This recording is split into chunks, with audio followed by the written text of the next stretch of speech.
नमस्कार दोस्तों, मैं doctor Vani Puri, consultant Sarvodaya hospital और director doctor Vani's women wellness clinic Ghaziabad. तो दोस्तों, पिछली वीडियो में हमने बात की थी कि 12 प्रॉब्लम्स 12 हफ्ते ऑफ प्रेगनेंसी यानी कि अर्ली प्रेगनेंसी में। 6 प्रॉब्लम्स की बात तो हम कर ही चुके हैं। आगे देखते हैं 7वीं प्रॉब्लम क्या है। कुछ पेशेंट्स जो हैं बोलती हैं कि मैडम हमें स्पॉटिंग हो रही है, थोड़ा थोड़ा खून जा रहा है, तो कहीं डरने की बात तो नहीं है, स्पेशली जो पहली बार प्रेग्नेंट होती हैं। तो दोस्तों, मैं बताना चाहूँगी कि एक चीज़ होती है जिसको हम कहते हैं इम्प्लांटेशन ब्लीडिंग, यानी कि जब वो छोटा सा एम्ब्रियो, छोटा सा बच्चा जब आपके यूट्रस के अंदर वो अपने शिकंजे गिराता है, जब वो अपनी रूट्स बनाता है, तो भी आपको थोड़ी सी ब्लीडिंग हो सकती है और ये परफेक्टली नॉर्मल है, इसमें कोई डरने की बात नहीं है।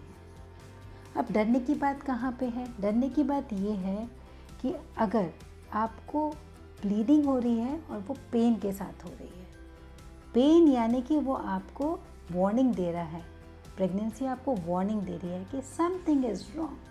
So this is the time to go to your physician or go to your gynecologist and get an ultrasound done कि कोई दिक्कत तो नहीं है, कोई खून का क्लॉट तो नहीं आ गया प्लेसेंटा के, जहाँ पे प्लेसेंटा बन रही है वहाँ पे कोई सबकोरियोनिक हेमरेज तो नहीं है। ये सब चीज़ें हमें डायग्नोस करनी रहती हैं। अगर आपको पेन के साथ, ब्लीडिंग के साथ कुछ फ्लैशी मास भी जाता है, कुछ फ्लैशी सा आपको लगता है कि आपने पास किया, that means that something bad has happened, some incomplete abortion और इनएविटेबल अबॉर्शन, यानी कि जिसको हम रोक नहीं सकते, जिस अबॉर्शन को हम रोक नहीं सकते, ये भी हो सकता है। तो इन सब चीज़ों का ख्याल रखें और इन सब चीज़ों के लिए कृपया कृपया अपने डॉक्टर को संपर्क करें। 8वां पॉइंट है, बहुत ही ज़्यादा मूड स्विंग्स होते हैं प्रेग्नेंट वुमेन में। कभी तो बहुत खुश हो जाएंगी, कभी बहुत डिप्रेस हो जाएंगी, कभी they are on the top of the world, and this happens, this is also because of the progesterone hormone. And आपको इस चीज़ को प्रिवेंट करने के लिए कि ये चीज़ें ना हो आपके साथ, कि इतने मूड स्विंग्स ना हो, तो उसके लिए कृपया करके 10 मिनट निकालें और मेडिटेशन करें, डीप ब्रीदिंग एक्सरसाइजेस करें, पॉजिटिव माइंडसेट रखें और थोड़ा बहुत एक्सरसाइज करें, थोड़ा बहुत अपना फिज़िकल एक्सरसाइज भी करें। So these are very important. सिर्फ मेडिकेशंस प्रेगनेंसी में ज़्यादा कुछ नहीं कर सकती, जब तक कि आपका यहाँ का माइंडसेट, और आप मेडिटेशन करें तो यहाँ का माइंडसेट ऑलरेडी पॉजिटिव हो जाएगा। तो this is my request for all the pregnant ladies to have 10 minutes of meditation, 10 minutes of breathing exercise and at least half an hour of light exercise, light walking भी कर सकते हैं। कुछ patients आके बहुत प्रॉब्लम्स बताती हैं कि मैडम नींद ही नहीं आ रही, जब से हम प्रेग्नेंट हुए हैं हमें नींद ही नहीं आती है।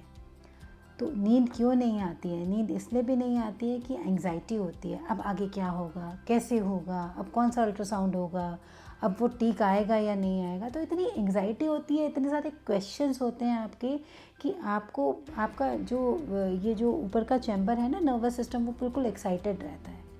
तो इसके लिए भी मेडिटेशन, आप रात में अगर मौसम ठीक हो तो आप एक वार्म बाथ ले सकते हैं, अपने पैरों को हॉट फर्मेंटेशन गर्म पानी में रख के थोड़ी देर रख सकते हैं, मसाज ले सकते हैं थोड़ा सा on the back and foot, all these problem कर सकते हैं। और जो है अपने मोबाइल्स को, अपनी फेसबुक को, अपने व्हाट्सएप को थोड़ा सा 1 घंटा अलग कर दीजिए सोने से पहले। So you should not be online, on internet, on any of the media before you sleep. 1 hour उससे पहले छोड़ दीजिए, 1 घंटा पहले सब त्याग दीजिए और उसके बाद सोइए।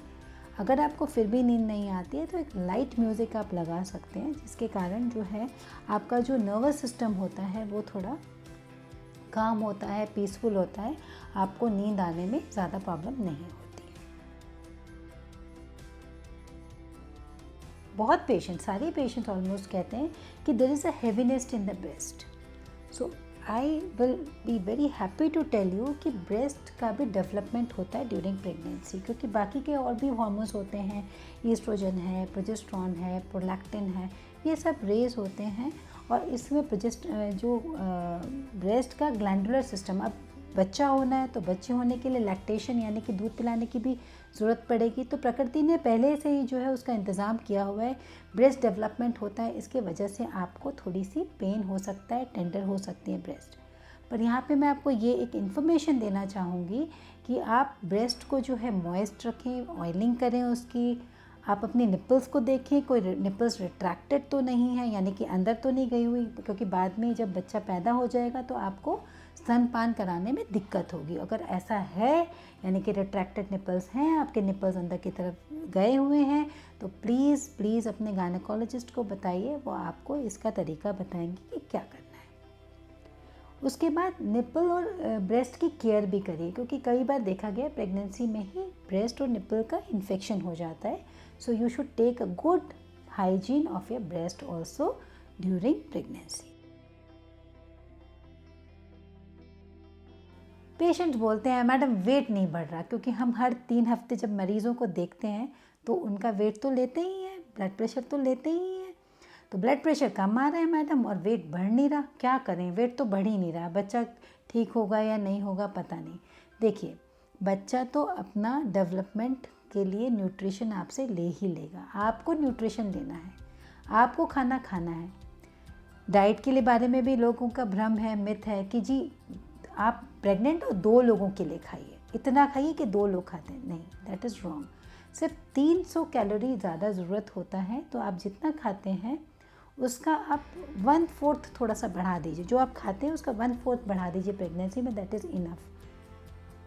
फर्स्ट 3 महीने यानी कि 12 वीक्स में आपका वेट गेन नहीं होता है, क्योंकि आपको वॉमिटिंग्स रहती हैं, आपको बहुत अच्छा एपेटाइट नहीं रहता, यानी कि आपको बहुत सारा कुछ खाने का मन नहीं करता, बहुत चीज़ों से आपका मन उचट जाता है कि नहीं ये चीज़ नहीं खानी, वो चीज़ नहीं खानी। तो ये फर्स्ट 12 वीक्स रहता है। तो यदि आपका वेट फर्स्ट 12 वीक्स ना बढ़े तो उसमें कोई चिंता की बात नहीं है।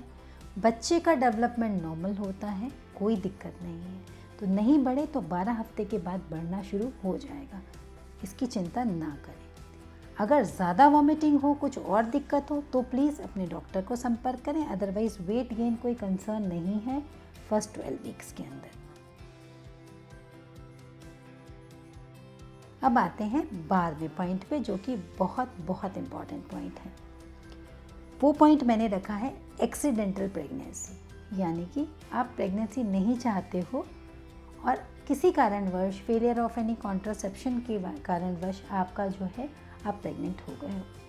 तो दोस्तों, मेरी आपसे ये गुजारिश है, मेरी रिक्वेस्ट है, फिर से रिक्वेस्ट है कि प्लीज़ प्लीज़ सेल्फ मेडिकेशन ना करें। आप अपने डॉक्टर के पास जाएं, वो आपको बताएंगे कौन कौन से मेथड्स हैं टर्मिनेशन ऑफ प्रेगनेंसी के। आप उनसे खुल के बात करें कि जी ऐसा था, हमने कॉन्ट्रासेप्शन यूज़ किया, देयर इज़ अ फेलियर, या जो भी व्हाटएवर आर योर रीजंस, तो आप उसमें बात करें। उसके बारे में पूरी जानकारी लें, उसकी पूरी इन्वेस्टिगेशंस कराएं और तो ही कोई मेडिकल टर्मिनेशन कराएं। बिना उसके आप टर्मिनेशन ना कराएं, बिकॉज सेल्फ मेडिकेशन कभी कभी बहुत डेंजरस हो सकता है। जैसे कि मैंने आपको बताया एक्टोपिक प्रेगनेंसी, यानी कि ट्यूब के अंदर प्रेगनेंसी। अब आपने गए आप डॉक्टर मेडिकल शॉप पे, आपने दवाइयाँ ले ली और उसके बाद क्या होगा? उसके बाद अगर वो ट्यूब फट गई या कुछ और प्रॉब्लम हो गई तो बहुत बड़ा डेंजर जोन क्रिएट हो जाएगा। तो मेरी आपसे ये रिक्वेस्ट है कि सेल्फ मेडिकेशन ना करें। दूसरी बात ये है कि और तरीके की भी प्रेगनेंसीज होती हैं जिनके बारे में आपको शायद जानकारी ना हो, जैसे कि हाइडिटिफॉर्म मोल और बाकी और सारी चीज़ें। तो इन सब के बारे में भी हमें पता होना चाहिए। एक अच्छा कॉन्ट्रासेप्शन यूज़ करें यदि आपको प्रेगनेंसी नहीं चाहिए। तो इन क्रक्स में आपको ये बताना चाहूँगी कि 12 हफ्तों में जो मोस्ट प्रॉब्लम्स के सॉल्यूशंस हैं उसमें आपको क्या क्या करना है। Meditation, take 10 minutes to meditate, 10 minutes breathing exercises, around 15 to 30 minutes for physical exercise. खूब सारा पानी पिएं, फ्लूइड पिएं, 3 से 4 लीटर फ्लूइड पिएं। उसके बाद रॉ चीज़ें 1/3 ऑफ द डाइट बनाएं कि रॉ यानी कि फ्रेश फ्रूट्स, फ्रेश वेजिटेबल्स, जैसे वो फ्रेश लगते हैं आप भी वैसे ही फ्रेश लगेंगे।